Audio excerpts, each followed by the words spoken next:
self-cleaning windows, non-staining pants. Big whoop, you know? It's the promise, however, that drives Congress crazy. What might you do with nanotechnology? Defeat biological warfare?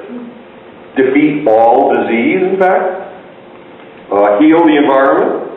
Lock up carbon dioxide in the atmosphere? Consume toxic waste?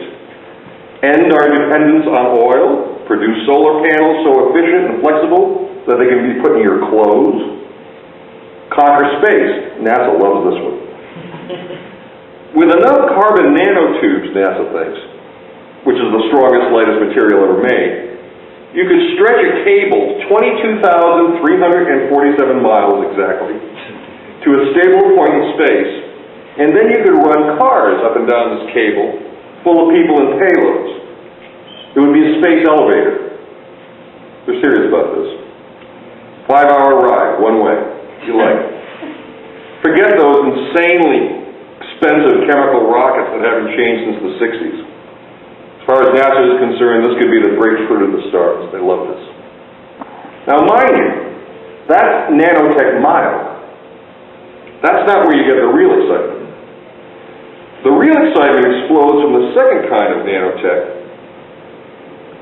Every jot of life, in its riotous variety, every jot of it is created by little biological machines like those in photosynthesis that manipulate basic elements of matter. Well, why not adapt those methods to building non-living things? That's the idea behind Nanotech Strong. Why not build computer-driven machines with parts the size of molecules to haul atoms to precisely the correct locations to build anything you please? Anything you please. You could truly change the world. You could grow a house. You could grow a car. Or a completely real, molecularly accurate T-bone steak. Peter has a prize on it, by the way, for the first person who does this. I'm not making that up. And you'd be doing it from little more than software instructions and some handfuls of dust. It would enable digital control of the very structure of matter. Now, one problem with a gene like strong nanotech is that what it might demand in return could be pretty considerable for granting your every wish. The key idea behind the vision of Nanotech Strong is the creation of assemblers. What these would be tiny little machines, much smaller than a red blood cell. They'd be molecular manufacturing machines that would seek out the appropriate atoms and put them in the right places. Of course, since it would take billions of assemblers to make a product of any size, the first thing an assembler would have to do would be to make a second assembler. And then these two assemblers would have to make two more assemblers, and you can see where this goes. Up the exponential curve, doubling and redoubling their numbers until you had billions of them. There are several reasons that this gives us pause. One is that nobody knows how to make an assembler. It's entirely hypothetical. The second is that were the assembler breakthrough ever to start, it's hard to know where it was going to end. The world, if all of a sudden you have these assemblers building anything you wanted, the world might be transformed so utterly and abruptly as to be suddenly unrecognizable. In principle, this could be happening this evening, somewhere in China, or someplace, or California. Another problem is that if you got them started, and for that matter, there's a nano fab over at ASU, where God only knows what they're doing there, but anyway. Another problem is that if you get these things started, you better sure know how to make them stop. You better know where the off switch is. Because if they can't be made to stop, in principle, they could blithely continue to reproduce themselves until they consumed every bit of energy on the planet, wiping out all life, leaving nothing but gray goo. This is the gray goo scenario. Nonetheless, the problem is pretty staggering, and the promise is pretty staggering. Nanotech is where the National Science Foundation gets the idea that the human body will soon start conquering age, the energy crisis will be solved, the environment will be cleaned, aircraft will be more adaptable than birds, and the American Armed Forces will be invulnerable. So let's think about this in terms of, okay, given the distance between today and tomorrow, how seriously should we take all of this promise and peril, and how much time have we got to do something about it?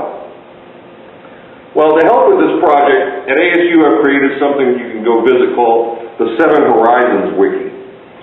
You can find it at 7horizons.org, 7 spelled out. Various parts of nano, like all other emerging technologies, land on each of these 7 horizons that stretch from right now to never. The first horizon is the William Gibson horizon. Bill Gibson is the science fiction author who invented the phrase cyberspace. And he famously said, "The future is already here, it's just not evenly distributed." So, first horizon is things like where you get the smell-free nano socks. They exist, but most people don't know about it. The second horizon is the MBA horizon. This is the horizon in which we know it works, where the factories are being built, the advertising campaigns are being created. It's almost a sure thing to be here within the next year or 2 or 3. There's a company called Nano Solar Inc., for example, which is creating flexible plastic that generates electricity for cheap. And they're in the second horizon. That's actually happening. The third horizon is the venture capitalist horizon. That typically takes 3 to 5 years to get to us.